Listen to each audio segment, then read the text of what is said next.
So let's look back. What happened to me? What was my life like 3 years ago? 3 years ago, I was 20. No, I was 19. And I was a trainee.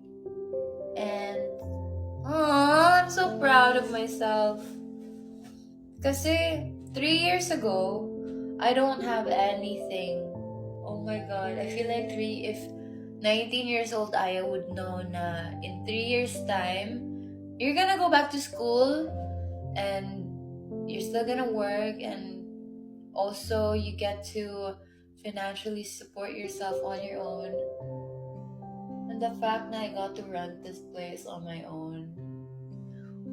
But yeah, I'm so proud of myself because I never knew that I can sustain myself. Or I hope it's not just ngayon lang kasi 1 year, hindi pa nga nag 1 year. But yeah, I hope 2 more rackets. But I get to sustain myself. Yeah, it's hard. Adulting life is hard. But it's very fulfilling, honestly.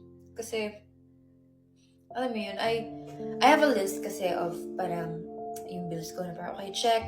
This month, check. Nabayad na lahat. Check. Ganun. So parang, the more checks I get, the more sense of fulfillment I have.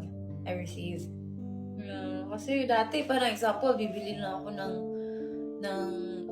example, granola, ganun. Parang, oh my God, I bought myself granola. Kasi dati, lang Coco Crunch, ganun. Cereal lang, ganun. Di ba mas mahal yung granola? Di ba? May healthy snack. Di ba? So parang, the growth. Sana soon, bahay. We'll see. Alam mo you guys, sabi ko pa sa sarili ko na, by 23, I hope I have a house. Sana sinabi ko na lang, I hope I have a shelter. I have a place to stay. Okay na to. Okay na yan. At least we're getting there. Or malay naman natin. May pa house and lot na campaign dito sa Kumu. Ayan, mananalo tayo dyan. Ay, may bahay tayo. O, diba? But, ayun, sabi ko sa sarili ko, 18-year-old self said na told myself na, by 23, I wanna achieve and like hopefully get my own house.